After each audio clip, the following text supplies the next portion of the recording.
At a family party, my son tried to block me from entering the living room. When I finally pushed past him, I froze. A young woman was hugging my husband tightly, her hand sliding into his pocket. My husband smirked and said, "Come on, I've been doing this for years right under your nose. You never even noticed." Then my son added, "Yeah, Mom, everyone knows. She's like our second mom." They thought I was too old, too sick, too broken to fight back. They thought I'd quietly accept their cruel injustice. They were wrong. I walked out of that house that day, leaving behind 40 years of my life, a husband, and a family who never saw the storm I was brewing. And when I finally returned, I unleashed a revenge they never, ever saw coming. My name is Helen, and this is my story. For the longest time, I couldn't even speak these words out loud. But it's time.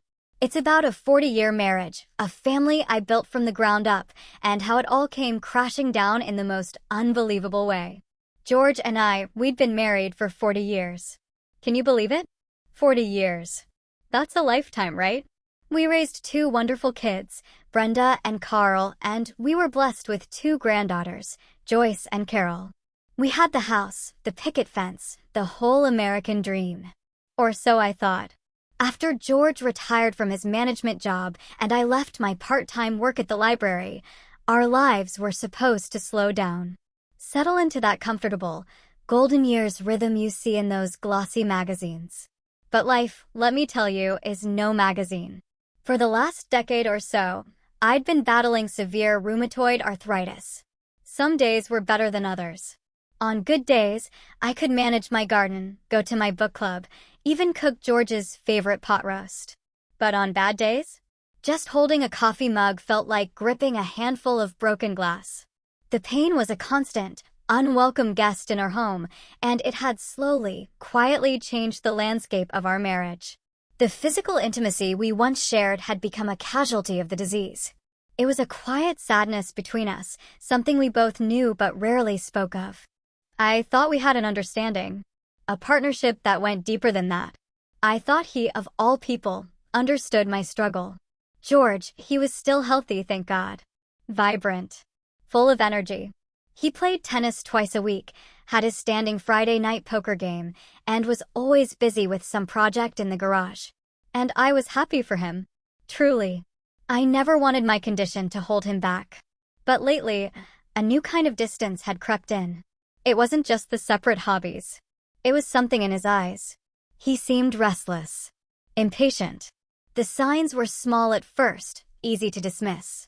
He started spending more time on his phone, tilting the screen away whenever I walked into the room.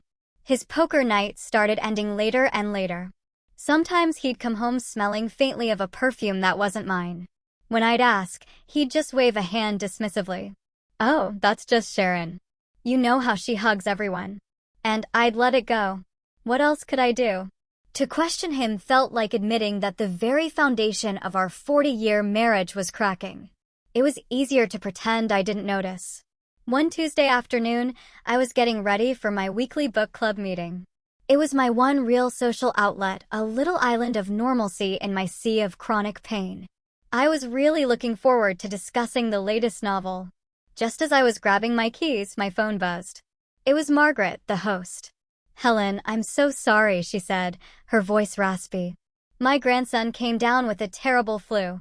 We're going to have to cancel today." I felt a pang of disappointment. "Oh, of course. Don't you worry about a thing. I hope he feels better soon." We hung up, and I stood in the quiet hallway, the silence of the empty house pressing in on me. George thought I'd be gone for at least another 3 hours. A little idea popped into my head. A nice, quiet afternoon. Maybe I'd surprise him. I could pick up some steaks from the butcher, the good ribeyes he loved, and we could have a nice dinner, just the 2 of us. It felt like a good plan, a way to bridge that growing distance. I felt a little flicker of hope as I got back in my car and turned towards home, completely unaware that I was driving straight into the wreckage of my life. The drive home was short, only about 10 minutes. I remember the weather was beautiful that day, one of those perfect autumn afternoons where the air is crisp and the leaves are turning brilliant shades of orange and gold.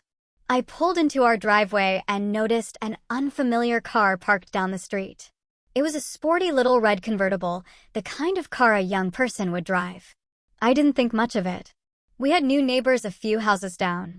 I let myself in the front door, calling out, "George, honey, I'm home early." Silence.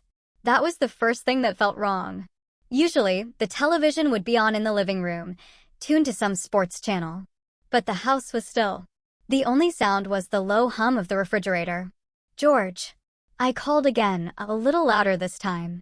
I walked through the entryway and into the living room, and that's when I saw it. The scene is burned into my memory like a photograph. George was standing by the fireplace. He wasn't alone. A young woman was with him. She couldn't have been more than 30, with long blonde hair and a tight-fitting dress. Her back was to me, but his face was clear. He had his hands on her waist, and he was leaning in, about to kiss her. They froze when they heard me. The woman spun around, her eyes wide with a flicker of panic. George just stared at me. There was no shock on his face. No guilt. Just pure, unadulterated annoyance. As if I were the one who had done something wrong by simply existing in my own home. My purse slipped from my fingers and hit the floor with a dull thud. For a moment, nobody spoke. The silence was deafening. I looked from George to this woman, this stranger in my living room, and back to George. My mind was scrambling, trying to make sense of what I was seeing. The woman found her voice first. I should go," she stammered, grabbing a small purse from the armchair. "Yes," I said. My own voice a hoarse whisper I didn't recognize. "You should." She scurried past me, not making eye contact, fumbled with the front door, and rushed out. I heard the engine of that little red convertible roar to life, and then fade down the street. And then it was just the two of us. I turned to face my husband of 40 years. My heart was hammering against my ribs so hard I thought it might break through. "George," I began, my voice trembling. "Who is that?" He sighed, a heavy, put-upon sound, and ran a hand through his hair. He wouldn't even look at me. He walked over to the bar cart and poured himself a glass of whiskey. "Her name is Sandra," he said, his back still to me. Sandra, I repeated the name. It felt foreign and ugly in my mouth. "And what was Sandra doing here, George?" "In our home." He finally turned, swirling the amber liquid in his glass. The look on his face was one I'd never seen before. It was cold, defiant. "Come on, Helen. Don't play dumb. You know what she was doing here." The sheer audacity of it stole my breath. "I know," I choked out. "I don't know anything. I come home to find you with another woman, and you expect me to what? Understand." "Maybe you should," he snapped, his voice rising. "Maybe you should try to understand what it's like for me. You think this is easy living like this? We're roommates, Helen. We haven't been husband and wife for years." Every word was a physical blow. He was using my illness, the pain I endured every single day, as an excuse. As a justification for betraying me, for bringing another woman into the sanctuary of our home, the home I had poured my life into. "So this is the solution?" I cried, tears now streaming down my face. "Instead of talking to me, instead of being my partner, you go out and find her? She makes me feel alive, Helen," he shouted. "She's fun. She's not tired all the time. She doesn't complain about her aches and pains." The cruelty of it was breathtaking. I felt a sudden, hot flash of rage that burned away the tears. "Get out," I whispered. "What?" he said. "Get out," I repeated, my voice now dangerously calm. "I don't want you in this house tonight. Go stay with a friend. Go stay with Sandra. I don't care. Just get out of my sight." He stared at me for a long moment, his jaw tight. I think he expected me to crumble, to beg. He didn't expect this. Without another word, he slammed his glass down on the bar, grabbed his keys from the bowl by the door, and walked out, slamming it shut behind him. And I was left alone in the ruins of my 40-year marriage. I sank onto the sofa, the silence of the house screaming in my ears, and I finally let myself break. I spent that night in a daze. I didn't sleep. I just wandered from room to room, touching the furniture, the photographs on the walls, souvenirs of a life I suddenly wasn't sure was ever real. The next morning, George came back. He didn't apologize. He acted as if nothing had happened, making his morning coffee, reading the newspaper. The silence was a weapon, and he wielded it with expert precision. This went on for 2 weeks. 2 weeks of living with a ghost in my own home. We barely spoke. I felt like I was losing my mind. I thought about calling the kids, Brenda and Carl, but what would I say? Your father is cheating on me? The words felt too shameful to speak. I was paralyzed. Then the 4th of July arrived. It had always been a huge family holiday for us. A big barbecue in the backyard, all the kids and grandkids over, ending with a town fireworks display. That year, the thought of it filled me with dread. But George insisted.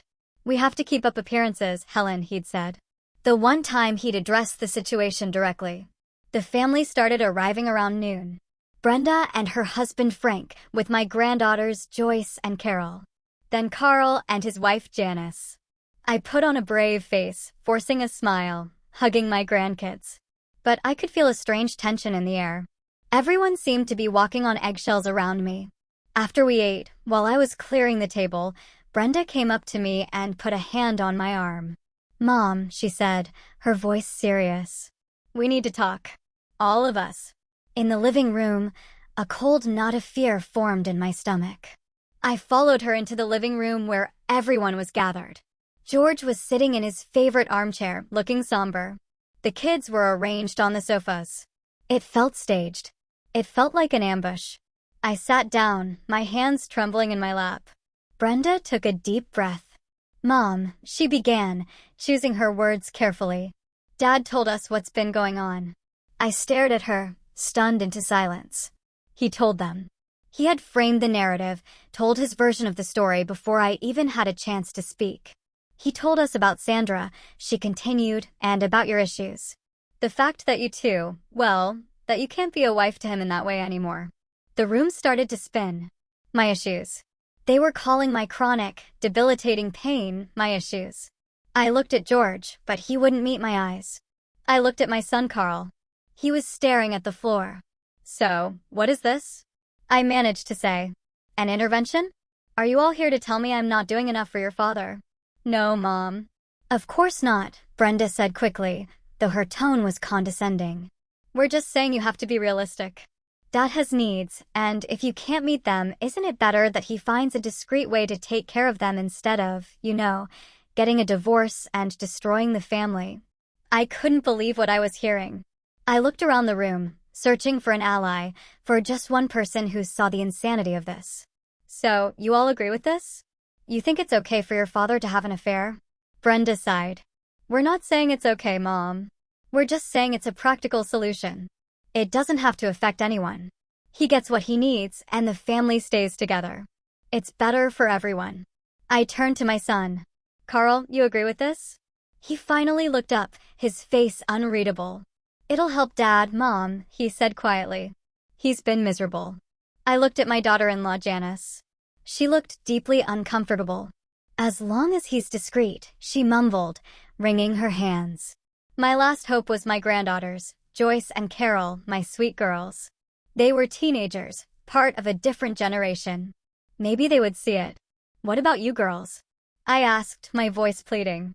Joyce, the eldest, exchanged a look with her mother, who gave her a slight nod. Well, Grandma, she said hesitantly. A lot of our friends' parents have open relationships. They say it's not a big deal. It's just sex, right? It's just sex. The words echoed in the silent room. My own family, my children and grandchildren, were sitting here in my home, telling me to accept my husband's infidelity as a matter of practicality. They had sided with him completely. They had chosen his desires over my dignity. In that moment, I had never felt so utterly alone. So completely betrayed. I felt like an old piece of furniture, something they kept around for sentimental reasons, but that no longer served a useful purpose. I stood up, my legs shaky. I see, I said, my voice flat. The majority rules. He'll get what he wants. I turned to leave the room, to escape their pitying, judgmental eyes. As I reached the doorway, George called my name. Helen. For a foolish, hopeful second, I thought he might reconsider, that he might see the monstrous thing he had done. I turned back.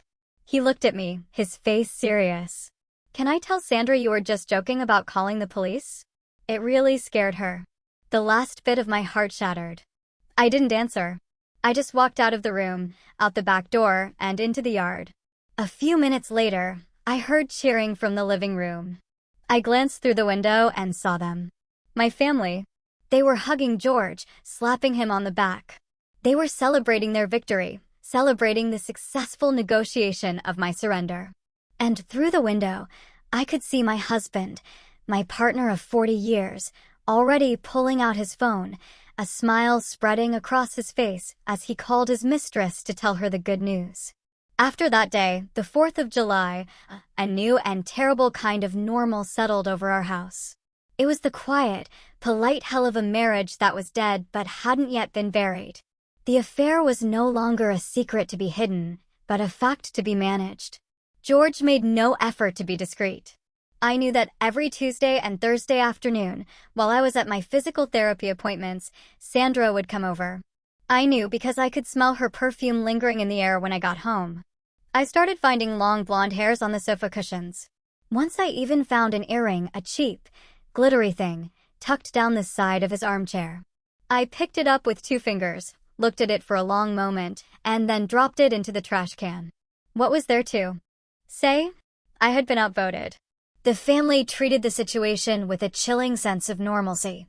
When they called, they'd ask, "How are you and Dad doing?" As if nothing had changed.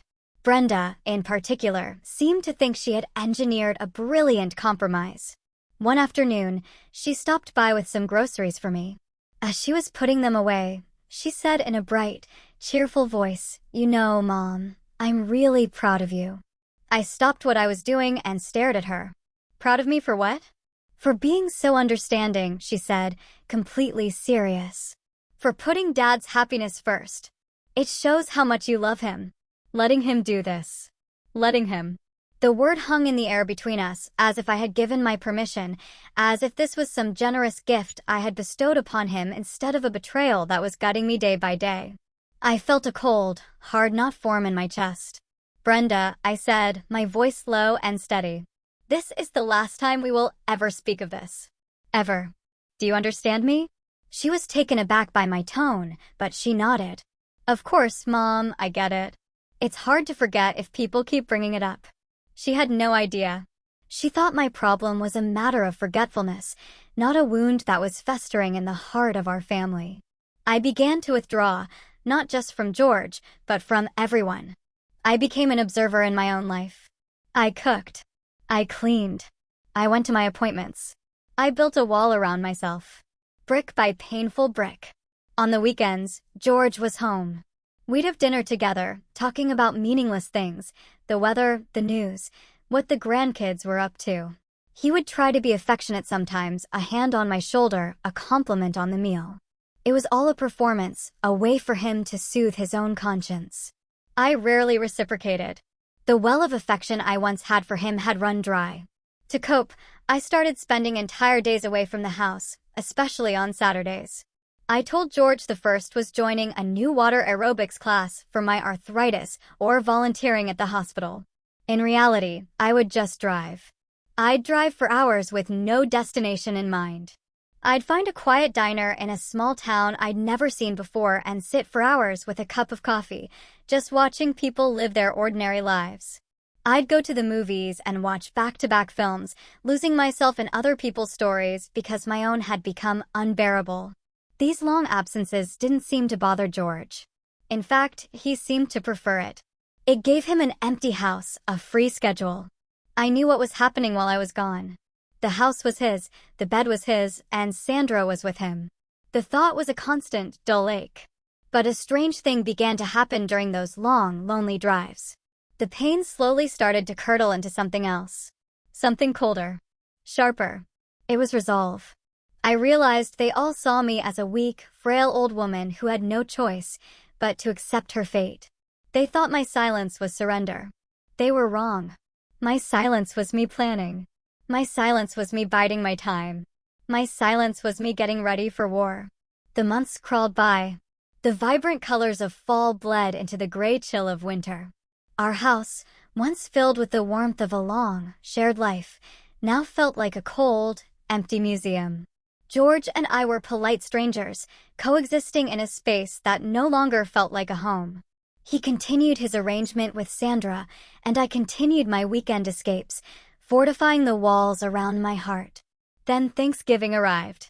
The holiday I once loved. A day of gratitude and family now felt like a looming threat. I went through the motions. Ordering a turkey, planning the menu. I did it for the grandkids, I told myself. A few days before the holiday, Brenda called.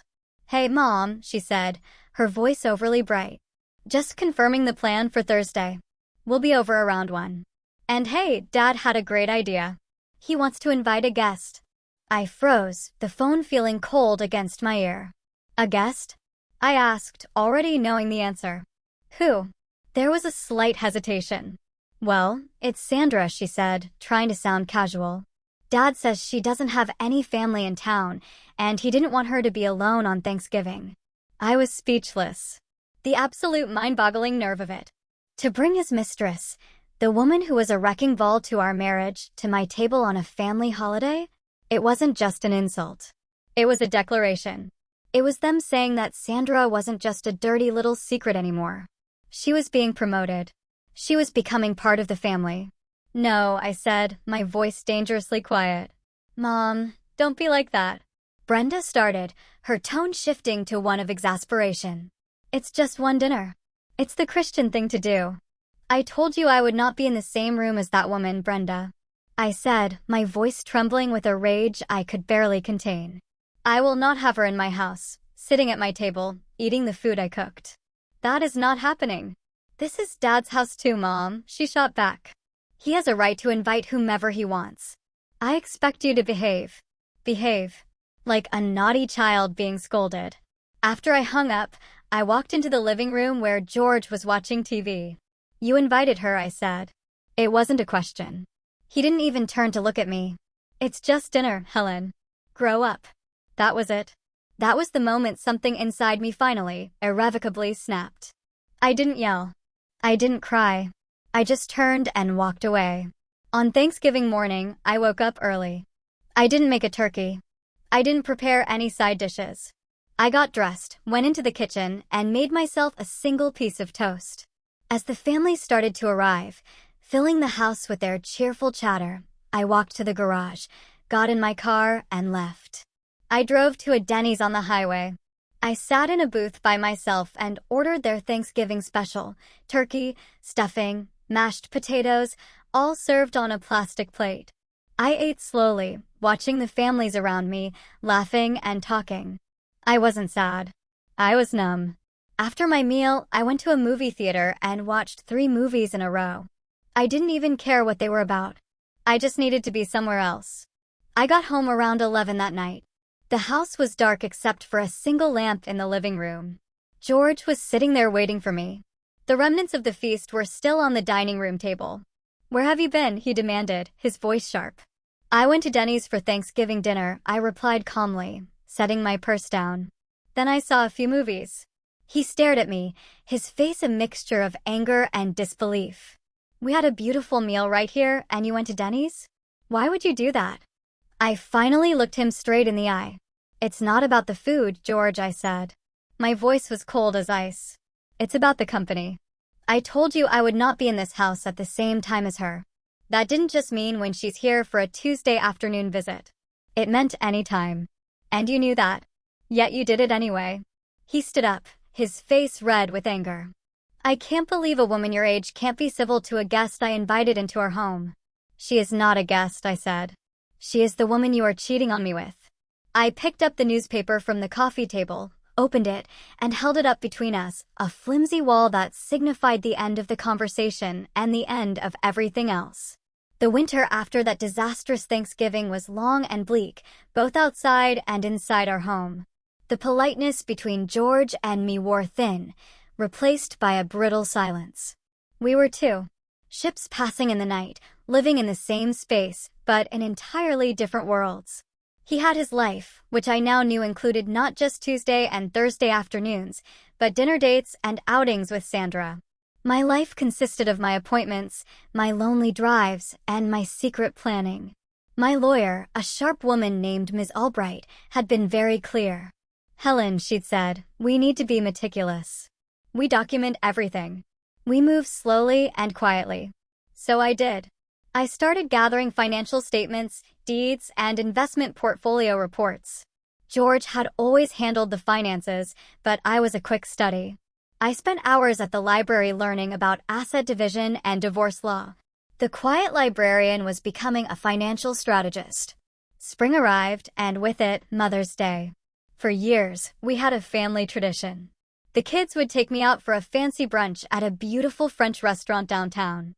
By mutual agreement, George didn't come to my Mother's Day brunch, and I didn't go to his Father's Day celebration. It was the kids' day with each parent, and it had always worked for us. This year, however, a dark suspicion took root in my mind. Given what had happened at Thanksgiving, I couldn't shake the feeling that George would see my absence as an opportunity. The day before Mother's Day, Brenda called to confirm. We'll pick you up at 11 o'clock, Mom. Can't wait, she chirped. Actually, honey, I said, forcing a weak, wavering tone into my voice. I don't think I'm up for it this year. My arthritis is acting up terribly. You all go ahead and have a wonderful time without me. Just give me a call later. There was a pause. Oh, okay, Mom, Brenda said, a little too quickly. If you're sure. We'll miss you. I knew she was lying. My absence wasn't a disappointment. It was a convenience. On Mother's Day morning, I watched from my bedroom window as Brenda's minivan pulled up, followed by Carl and Janice's car. They all went inside to pick up George. A few minutes later, they all came out laughing and piling into the cars to head to the restaurant. I waited for 20 minutes. Then I got into my own car. I didn't dress up. I just wore a simple pair of slacks and a blouse. I drove to the French restaurant. I didn't plan on going inside. I just needed to know. I parked across the street where I had a clear view of the entrance and the parking lot.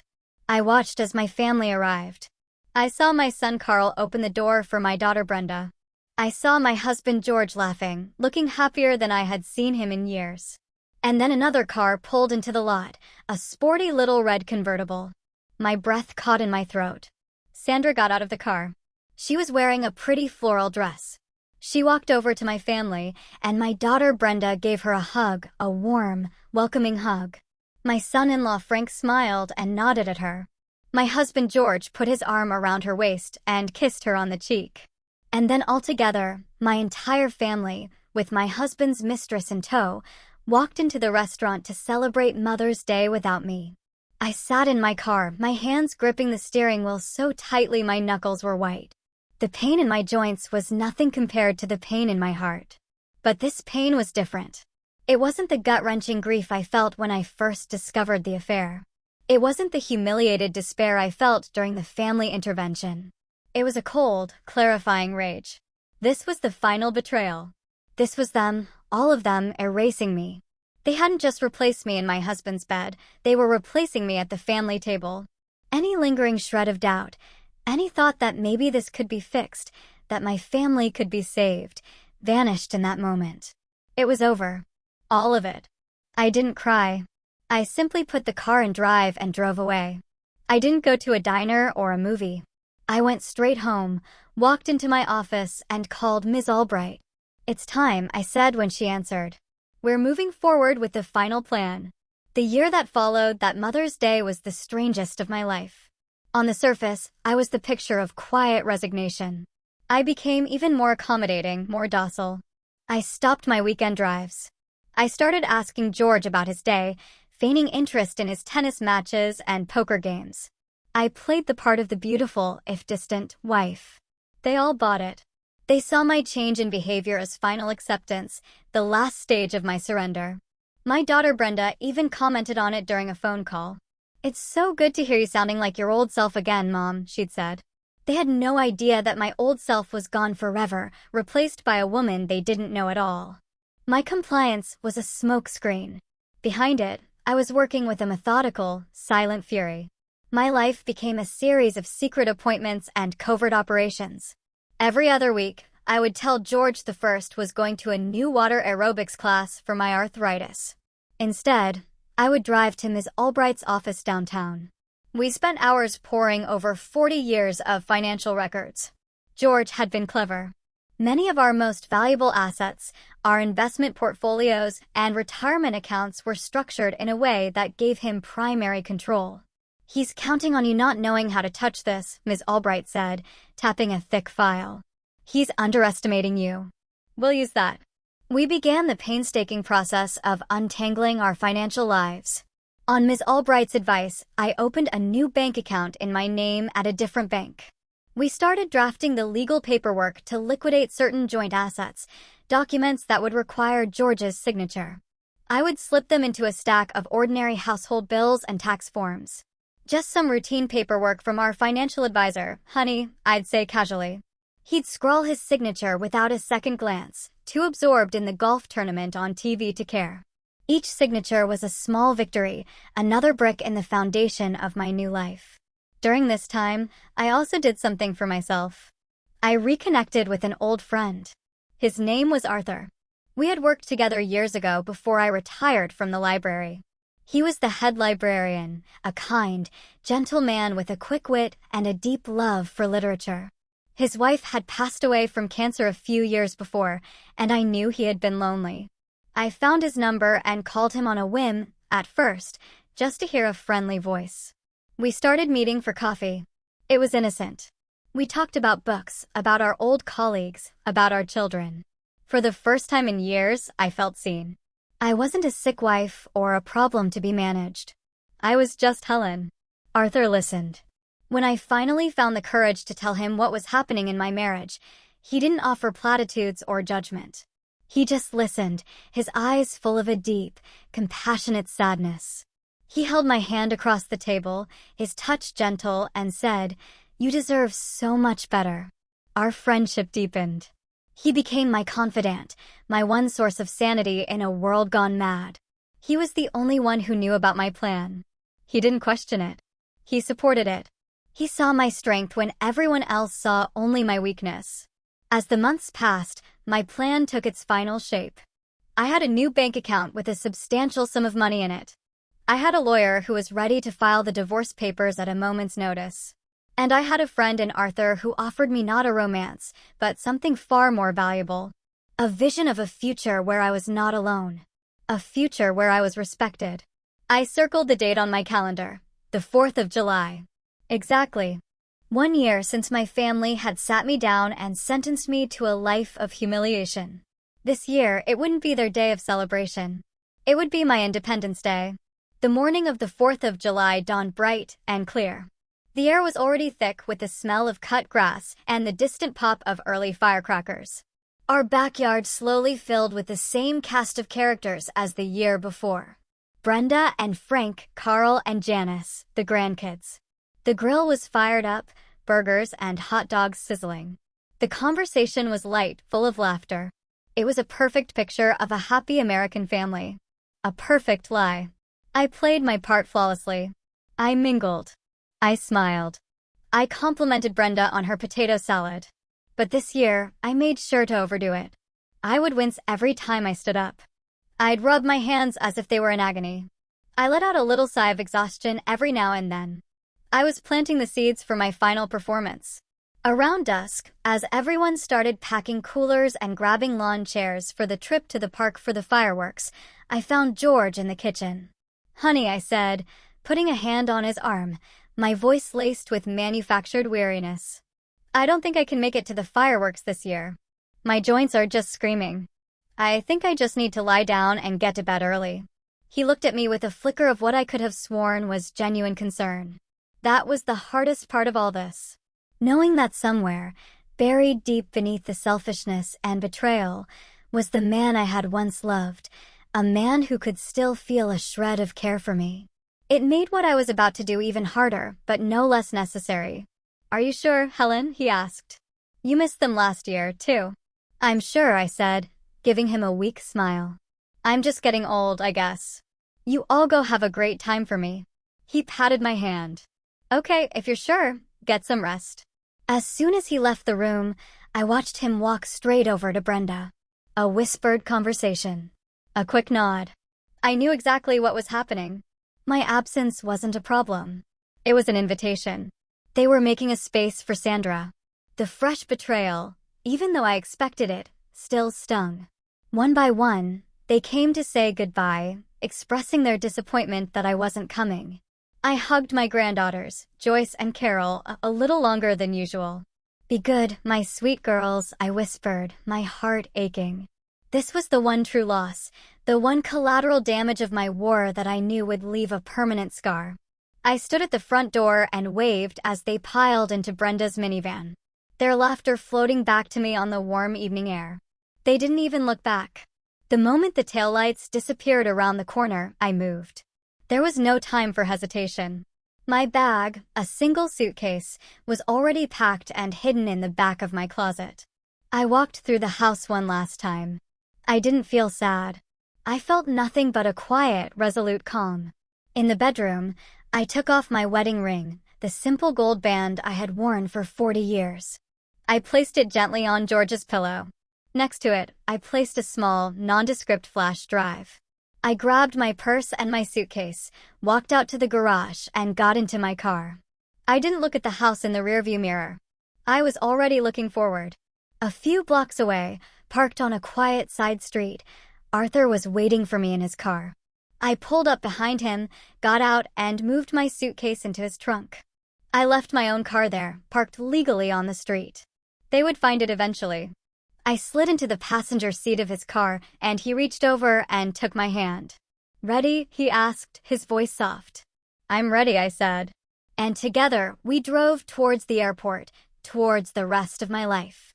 As the first explosions of the fireworks began to light up the night sky behind us, the family returned home late, around 10:30. I imagine they were flushed with excitement from the fireworks, still buzzing from the holiday cheer.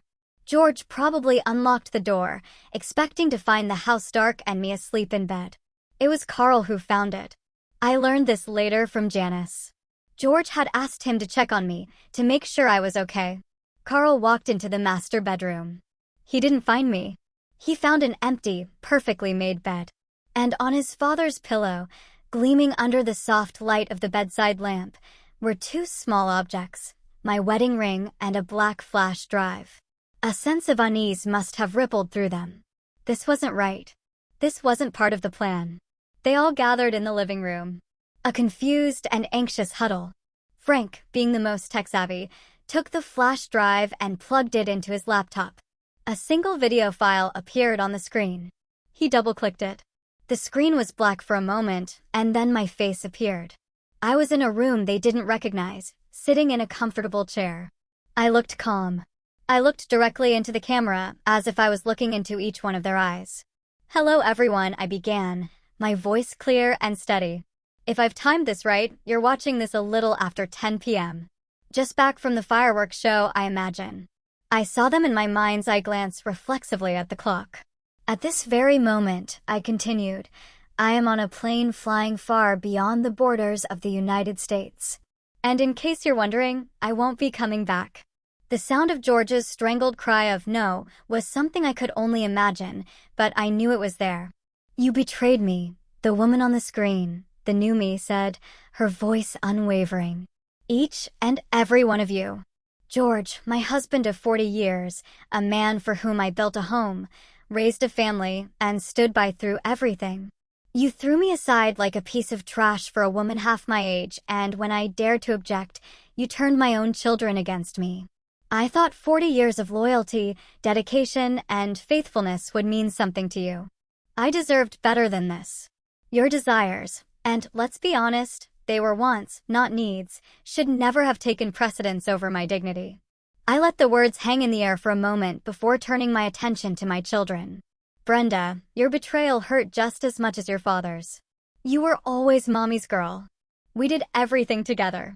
And to know that you not only supported your father in cheating on me, but actively encouraged it, that you coached him and me on how to accept it, that broke my heart in a way his actions never could." I could picture her shaking her head, denying it. But the truth was there on the screen for her husband to see. "And Carl, you must be one of the most foolish men alive. Did you even realize that by supporting this, you gave your wife Janice permission to do the same to you? You told her with your actions that if she ever feels her needs aren't being met, she has a green light to seek satisfaction elsewhere. How does that feel, son? I saw Frank looking at Brenda, a new and terrible suspicion dawning in his eyes. I saw Janice staring at Carl, her face pale. I was not just leaving. I was planting seeds of doubt that would grow in the poisoned soil of their betrayal. The family they fought so hard to keep together was already starting to crumble. The video continued, my on-screen self pausing to let the weight of my words sink in. The atmosphere in that living room must have been thick with shock and dawning horror. But I wasn't finished. The emotional blows were just the prelude to the main event. I could not stay in a marriage where I was disrespected weekly, I said, my voice turning colder, more businesslike. And I certainly wasn't going to stick around when I found out it was happening multiple times a week. Oh yes, George. You weren't nearly as discreet as you thought. Inviting her to Mother's Day, that was a special kind of tasteless. I should also mention the financial situation I've left you with. For 40 years, I put this family first. I managed the household, raised the children, and supported George's career, allowing him to accumulate our wealth. I decided it's time for me to be compensated for my contributions. I leaned forward slightly. George, I've left you the house. As you know, it's fully paid off and worth a considerable amount. My lawyer, Ms. Albright, will be in touch to help you with the sale, should you choose to. I also left you $400,000 in the checking account. I calculated that comes out to $10,000 for every good year you gave me. Unfortunately, there haven't been any good years recently. I let that sink in. A generous settlement by any standard, but it was what came next that would change everything for them. As for the rest of our assets, I said, my voice dropping slightly, our investment portfolios, our retirement funds, our savings. I took them. With the help of my lawyer, I have secured my half of the marital assets and then some, as compensation for emotional distress and breach of trust. After everything is settled, I'll be sitting on a portfolio worth nearly 8 figures. I'll be just fine, though I doubt any of you truly care. The silence in the room must have been absolute. The money, the foundation of their comfortable lives, the source of their security, the future inheritance they all took for granted, was gone. Oh, I added, a small, knowing smile playing on my lips. And if you're worried I'll spend my golden years alone, don't be. I already have a companion, and he's sitting right next to me on this plane. I turned to my side, off camera. Arthur, would you say hello? A man's face appeared in the frame. It was Arthur. He looked distinguished and kind, with warm eyes. He smiled gently at the camera. Hello, he said, his voice calm and pleasant. I'm Arthur. I'll be helping Helen spend what could have been your inheritance. He gave a little wave. I turned back to the camera. George, you probably don't remember Arthur, but you've met him several times at library fundraisers. We worked together for over 20 years. He took early retirement to join me at my new home. We've been close friends all this time, and we've been keeping each other company for the past several months, ever since I told him what my husband was doing. And the best part? Arthur's needs are simple. Just affection, respect, and good conversation. I'm looking forward to it. I looked directly into the camera one last time, my gaze holding George's through the screen. I loved you, George. I loved you from the day we met. I looked forward to growing old with you. I am so disappointed that your physical desires ruined that for us. For me. For your sake, I hope it was worth it. Goodbye. And the screen went black. That was the moment. The moment the screen went black, and I knew that in that living room miles away, my old life had officially ended. My new life, sitting on that plane next to a good man, was just beginning. The weeks that followed my departure were, as I later learned from Janice, pure chaos. The video had detonated like a bomb in the middle of their comfortable lives, and the fallout was devastating. George, stripped of his wife and the bulk of his fortune in one fell swoop, crumbled. He was a man adrift, lost in a sea of his own making. He called my phone incessantly for days, leaving dozens of voicemails, swinging wildly between rage, disbelief, and pathetic, pleading apologies. I never listened to them. Arthur deleted them for me. The biggest explosion, however, happened in my daughter Brenda's marriage. My words in the video had been a direct hit on the fragile trust between her and Frank. He couldn't look at her without seeing her mother's warning. You gave him a free pass. The accusation hung between them, poisoning the air in their home. They fought constantly. Frank became suspicious and withdrawn. Brenda, faced with the potential loss of her own marriage, became frantic.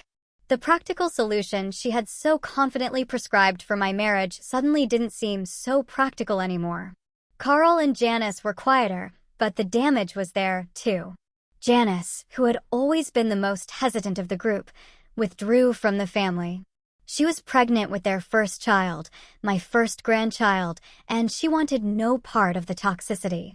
She told Carl that until he could understand the profound disrespect they had shown me, she needed space. They were all fractured, broken pieces of a family that had once been whole. They had sacrificed my dignity on the altar of George's desires, and now they were paying the price. About 3 weeks after I left, I decided to make one phone call. I didn't call Brenda or Carl. I called Janice. I knew she was the only one who might have a conscience left. She answered on the first ring, her voice cautious. "Hello, Janice." "It's Helen," I said quietly. There was a sharp intake of breath on the other end. "Oh, Helen. Oh my God. How are you? Where are you?" "I'm fine, honey. I'm safe and I'm okay, but I can't tell you where I am right now. How are you?" I'm okay," she said, her voice wavering. "Dad, George isn't doing well and Brenda and Frank are having serious problems." She paused. "Helen, I have to tell you, I'm so sorry. I knew it was wrong from the beginning. I should have spoken up. I was new to the family. I was scared. It's no excuse. But I'm so sorry." "I know, Janice," I said, and I meant it. "I could see it in your eyes that day. You're forgiven." She started to cry softly. "Thank you. That means so much. Especially because I want both grandmothers in my baby's life. I'm pregnant, Helen." The news was a ray of sunshine breaking through the storm clouds. A baby. A new beginning. "Oh, honey," I said, my own voice thick with emotion. "That's wonderful news. Congratulations." We talked for a while longer. She told me more about the fallout, about the arguments and the tears. Before we hung up, I made a request. "Janice," I said, "I think I'm ready to talk to them, all of them. Can you arrange a phone call for tomorrow night? But on one condition, Sandra is not to be there." "Of course, Helen," she said without hesitation. "They'll be there." The next evening, I sat with Arthur in the living room of our new home, a small, beautiful house overlooking the ocean. The phone was on the speaker. The call connected to the living room where my former family was gathered. "Hi, Mom. Everyone's here." Janice's voice came through, a little shaky. "Thank you, Janice," I said calmly. "Just so you all know, Arthur's with me. I want this to be a polite conversation, not an argument. Does everyone agree?" A chorus of mumbled agreements came through the speaker. "Good." I began. I wanted to wait until some time had passed before we spoke. I paused, then addressed my son. "Carl, congratulations on the baby." "I mean that." "Thanks, Mom," he said, his voice subdued. "I'll try to be the kind of father you taught me to be. The best thing you can do for your children is to love their mother," I said gently. "Remember that." Then it was George's turn. "Helen, honey, please," he began, his voice cracking. "Please come back. We can fix this. I'll end it with Sandra. I swear, if you had just told me you were really going to leave." "I did tell you, George," I interrupted, my voice firm but not unkind. "I told you I wouldn't accept this, but you didn't listen. You chose your affair over our marriage. You invited her into our family. There is no fixing this. From the moment you chose her over me, our marriage was over. I'm so sorry, but it's done." I could hear him start to sob, a broken, helpless sound. "What about your commitment to me?" he choked out. "You made that commitment first." "Yes, I did," I replied. "And I would still be honoring it if you hadn't broken yours. When you did that, you freed me from my commitment. And you gave me the chance to make a new one, which I have with Arthur. There is no turning back." A heavy silence fell, broken only by George's weeping. Then Brenda spoke up, her voice cold with anger. "Nice, Mom. Did you call just to hurt Dad more?" All because your ego couldn't handle another woman making him feel good. Is that really how you see it, Brenda? I asked calmly. Let me ask your husband a question. Frank, how's your ego? Is it ready to accept another man making your wife feel better than you do? Silence. The question hung in the air like a guillotine. Finally, Frank's voice, tight and strained, came through the speaker. For what it's worth, Helen, after all of this, Brenda and I have been having serious issues. I understand, I replied. But let me tell you both this. Fight for your marriage. You love each other, but you started taking that for granted. Let this be a wake-up call, not the end. Remember, you're a team. I never meant for this to happen, Mom, Brenda whispered, her anger gone, replaced by the terrified voice of a little girl. I'm scared. I know, I said softly. But you can fix this. Put the time you used to spend managing my marriage back into your own. You're his partner, Brenda, not his boss. Be honest with him. That's all you can do. There was another long silence. The call had run its course. The things that needed to be said had been said. It's too late for us, honey, I said, my voice gentle. A final farewell to my daughter. But it's not too late for you. I let Arthur disconnect the call. I leaned back in my chair and looked up the large window at the ocean, the waves rolling in and out, steady and eternal. The sun was setting, painting the sky in shades of orange and pink. It was beautiful. A chapter of my life, a long and painful one, was finally truly over. And for the first time in a very long time, I felt something I thought I had lost forever. I felt peace. Thank you. Thank you for listening to my story. It wasn't easy to tell, but it was important. If you've ever been through something similar, or if my journey has touched you in any way, please know that no matter how dark it gets, there is always a new sunrise waiting. Goodbye for now.